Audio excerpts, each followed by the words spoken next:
বাংলাদেশ ক্রিকেটের সবচেয়ে সফল অধিনায়কের কথা শুনলেই মনে পড়ে একজনের কথাই। তিনি হলেন নড়াইল এক্সপ্রেস জাতীয় দলের সাবেক অধিনায়ক মাশরাফি বিন মুর্তজা।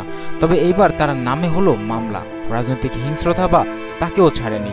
নড়াইলে বৈষম্য বিরোধী ছাত্র আন্দোলনের মিছিলে গুলি, বোমা বিস্ফোরণ ও হামলার অভিযোগে সাবেক সংসদ সদস্য মাশরাফি বিন মুর্তজা, তার বাবা গোলাম মুর্তজা সহ ৯০ জনের নামে মামলা হয়েছে। আরও ৪০০ থেকে ৫০০ জনকে অজ্ঞাত আসামি করা হয়েছে। সদর উপজেলা বিএনপি সদস্য সচিব মুজাহিদুর রহমান এই মামলাটি দায়ের করেন। মামলার অভিযোগে বলা হয়েছে, ৪ আগস্ট নড়াইলের নাকশিবাজার থেকে ছাত্র জনতা শেখ হাসিনা সরকারের পদত্যাগের দাবিতে মিছিল নিয়ে শহরের দিকে আসছিলেন। শেখ রাসেল সেতুর কাছে পৌঁছালে মাশরাফি ও অন্যান্য আসামিরা হামলার নির্দেশ দেন।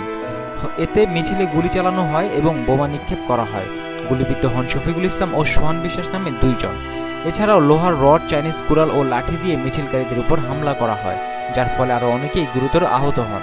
বাদী আরও উল্লেখ করেন, আসামিদের ভয় ও রাজনৈতিক পরিস্থিতিতে কারণে আহতরা সে সময় চিকিৎসা নিতে পারেননি এবং সরকার পতনের পর দেশের বিভিন্ন হাসপাতালে তারা চিকিৎসা নিয়েছিলেন।